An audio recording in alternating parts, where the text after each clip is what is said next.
Publik sedang marah sampai ada hashtag percuma lapor polisi. Apa yang terjadi? Mari kita kupas bersama di kacamata Rian Ernest.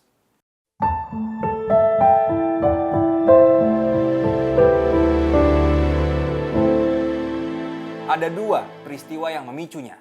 Pertama, sebuah media, Project Multatuli, menceritakan tentang dugaan kasus perkosaan anak di Luwu Timur, Sulawesi. Diduga seorang ayah telah melakukan kekerasan seksual pada anak kandungnya sendiri. Kasus ini berhenti di tahap penyelidikan di Polda Sulawesi Selatan. Namun saat ini Bareskrim Polri melalui Biro Pengawasan Penyidik mulai memantau perkembangan kasusnya. Kita tunggu saja perkembangan kasus ini, apakah memang akan tetap dihentikan atau ada fakta-fakta lain yang bisa terkuak. Pemicu kedua.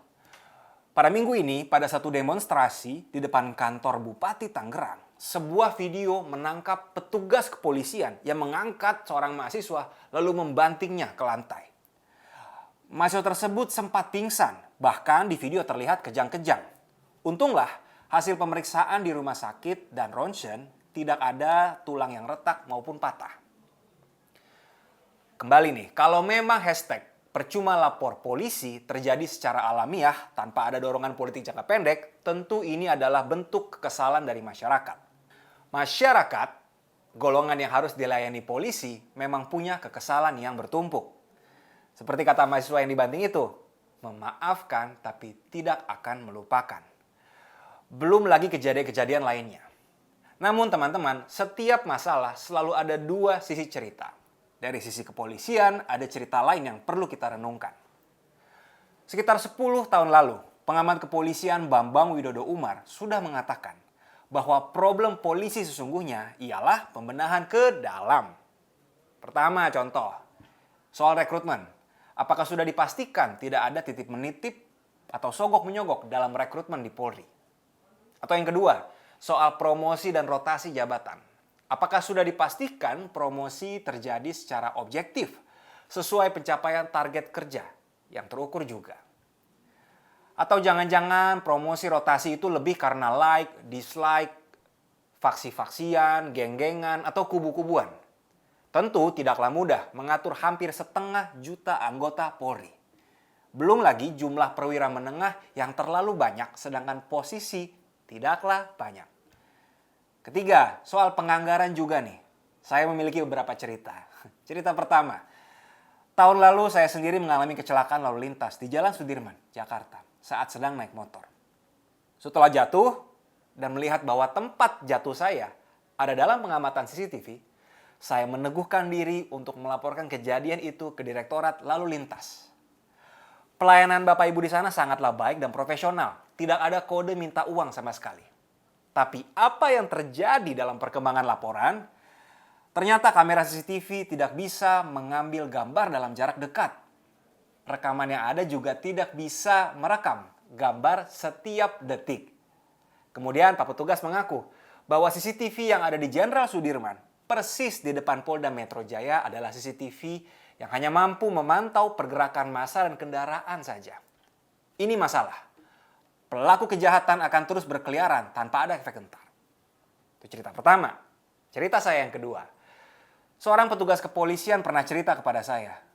Sebagai contoh, sulit untuk memberantas tawuran antar kampung apabila anggaran untuk bensin mobil patroli keliling saja minim. Bahkan, Pak Polisi mengaku harus merogoh koceknya sendiri. Kepolisian punya tugas yang sangat dan teramat berat bila dibandingkan dengan anggaran yang dimiliki. Tugas nan berat, tuntutan kerja nan berat bisa saja membuat orang berpikir jalan pintas, seperti penyiksaan.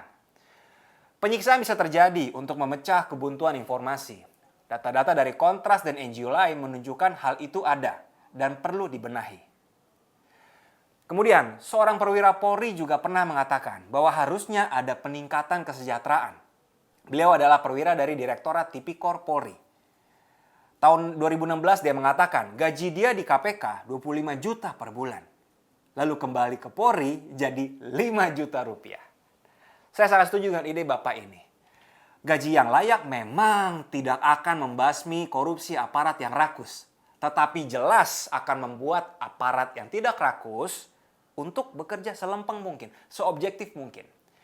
Jadi ini semua PR bagi teman-teman di Polri. Saya sendiri yakin kok dan saya melihat sendiri Polri terus membaik dari waktu ke waktu. Memang tidaklah enak jadi anggota Polri.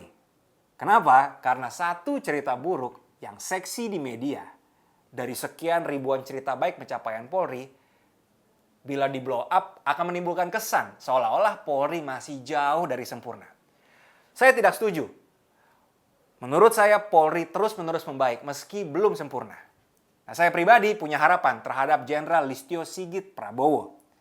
Ia adalah seorang Kapolri yang pernah terbuka mengatakan, saya kutip, "Saat ini bukan saatnya kita untuk menutupi-tutupi terhadap permasalahan-permasalahan yang ada di internal Polri, yang ada di ruang organisasi Polri. Kita membuka ruang." Saya tahu, Jenderal, pemenahan internal pasti akan melelahkan. Tapi saya berharap Jenderal terus menyusun tim yang baik dan membenahi perlahan-lahan tapi pasti.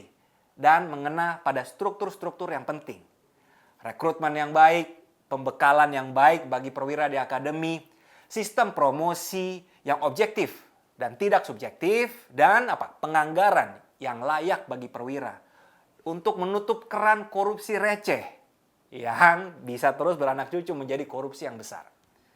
Sambil terus tindaklah tegas petugas yang tidak bekerja dengan baik dan menodai nama baik Polri. Saya sendiri berharap petugas yang membanting mahasiswa itu bisa dibawa ke dalam penegakan etika di internal Polri agar bisa menjadi pembelajaran bagi perwira yang lain. Polri harus terus berbenah agar makin dekat dan dipercaya rakyat. Terakhir, masyarakat bisa laporkan kinerja polisi yang kurang memuaskan ke aplikasi program presisi yang ada di Play Store atau di App Store. Bravo Polri, semoga terus berbenah dan konsisten melayani masyarakat. Sampai jumpa di edisi Kacamata Rian Ernest selanjutnya.